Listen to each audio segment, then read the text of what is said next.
ہیں آپ کے پاس صرف ایک ملک ہے اور وہ ملک بھی وہ ملک ہے جس کے اپنے لوگوں پہ بغاوت کے جرم میں آپ نے میزائل داغے اور یہ ابھی چند دنوں کی بات ہے. پھر آپ نے اس سے توجہ ہٹانے کے لیے بلوچستان کے اندر ہمارے معصوم لوگوں کو ایک انتہائی گھنونے فعل کے ساتھ شہید کروانے کے لیے ریل گاڑی کو اغوا کر کے وہاں پہ ہمارے معصوم بچوں کو شہید کروایا, ہماری خواتین کو شہید کیا, ہمارے وہاں پہ مسلمان بھائیوں کو شہید کروایا. میں سلام پیش کرتا ہوں ان فورسز کو, پاک آرمی کو, ان جوانوں کو, ان کمانڈوز کو جنہوں نے بغیر کسی جانی نقصان کے اور بغیر کسی بڑے نقصان کے اس آپریشن کو کامیاب کر کے آپ کو یہ میسج دے دیا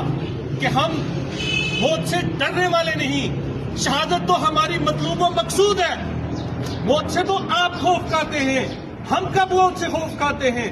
اور یہ ابھی دور کی بات نہیں جب ہمارے نہتے جوان, سول سوسائٹی کے جوان آپ کے بارڈر کراس کر کے آپ کے علاقے میں جا کے پاکستان کے اور کشمیر کے جھنڈے گاڑ کے آئے. خبردار یہ مت بھولیے گا, آپ کے فوجی جوانوں سے وہ کلاشنکوف چھین کے لائے تھے, کبھی بھی مت بھولیے گا. اور آپ کو وہ دنیا کا مہنگا ترین کپ آف ٹی بھی نہیں بولنا چاہیے جو ہم نے آپ کو پیش